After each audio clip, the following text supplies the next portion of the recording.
मित्रों नमस्कार। भाग्योदय विचार प्रवाह श्रृंखला के 118वें चरण में मैं राम महेश मिश्र आप सभी का अभिवादन करता हूं। आज 28 अगस्त को नदियों व जलाशयों में मिट्टी से बनी मूर्तियां ही प्रतिमाएं ही प्रवाहित की जाएं, यह आज का सामयिक विषय ले रहा हूं। मित्रों, गणेश पूजा के दिन आने वाले हैं। विघ्न विनाशक गणपति श्री गणेश जी की ढेरों प्रतिमाएं बनेंगी, बड़ी बड़ी प्रतिमाएं, छोटी छोटी प्रतिमाएं। पूजन होगा, वंदन होगा, अर्चन होगा, गीत संगीत होगा और फिर अंत में वे मूर्तियां हमारी नदियों में, विभिन्न जलाशयों में, बड़े जलाशयों में समारोह पूर्वक प्रवाहित की जाएंगी। यह प्रथा लंबे समय से चल रही है। इधर के वर्षों में यह अभियान तेज हुआ है। अच्छी बात है। जागरूक जनता में धार्मिक भावनाओं का उबाल उसका खूब प्रसार होना ही चाहिए, वह हित में है।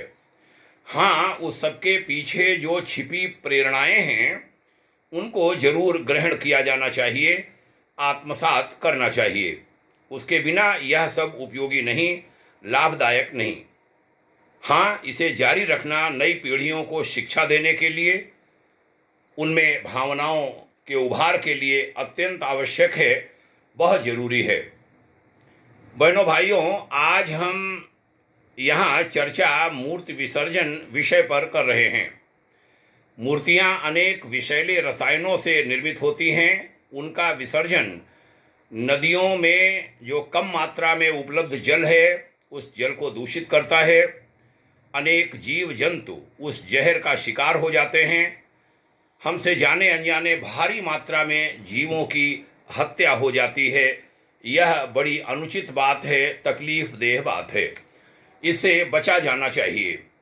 ये मूर्तियाँ मिट्टी से बनी हों, उनकी सज्जा के लिए हानि रहित चीज़ों का ही प्रयोग किया जाए, श्रद्धा का पोषण भी हो जाए और पानी, हवा, पर्यावरण को हानि भी न हो। हमारे उपयोगी जो जलचर हैं, जो जलचर जीव, जो पानी के जीव हैं, उनकी जीवन हानि भी न हो।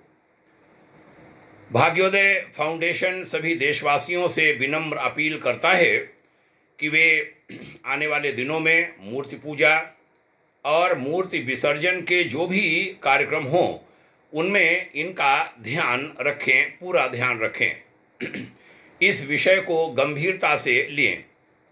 भाग्योदय फाउंडेशन की सक्रिय सहगामी संस्था दिशा सेवा संस्थान मेरठ निकट भविष्य में हापुड़ के एक गांव से, गढ़मुक्तेश्वर क्षेत्र के ढाणा देवली गांव से शुरू होने जा रहे अपने माटी कला केंद्र के जरिए अभियान पूर्वक मिट्टी से बने उत्पादों पर कार्य करने जा रहा है। वहां सभी प्रकार की ऐसी मूर्तियां बनाई जाएंगी जो इको फ्रेंडली होंगी। रसायनों का इस्तेमाल उन पर कतई नहीं किया जाएगा, ऐसा संकल्प है संस्था का। भाग्योदय परिवार उसका पूरा प्रचार करेगा, देशव्यापी प्रचार भी करेगा। हमारा आह्वान है मूर्ति निर्माताओं से, विक्रेताओं से, उपयोगकर्ताओं सभी से कि इस ओर पूरा ध्यान दें। हमारी सरकारें भी इस विषय को गंभीरता से लें और माटी से बनने वाली मूर्तियों का उपयोग अनिवार्य कर दें, अपरिहार्य बना दें। यह सर्वथा देश हित में होगा, प्रकृति के हित में, पर्यावरण के हित में होगा। अब इसमें देर करना कतई उचित नहीं। जिस माटी कला केंद्र की हमने बात की, वहाँ लगभग 60 प्रकार के उपयोगी उत्पाद तैयार होंगे। प्लास्टिक की चीज़ों से समाज को दूर ले जाने के विभिन्न प्रयास किए जाएंगे।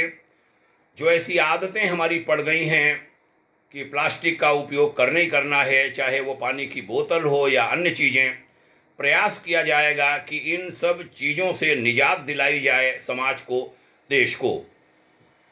उसके विषय में आगे विस्तार से चर्चा होती रहेगी, आगे कभी चर्चा करेंगे। आपने हमारी बात को यहाँ तक ध्यान से सुना, इसके लिए आभारी हूँ।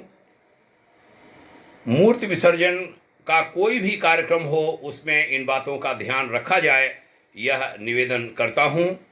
भाग्योदय फाउंडेशन आप सभी के मंगलमय उज्जवल भविष्य की कामना करता है। आपके लिए ढेर सारी शुभकामनाएं, मंगल कामना। जय हिंद। ओम शांति।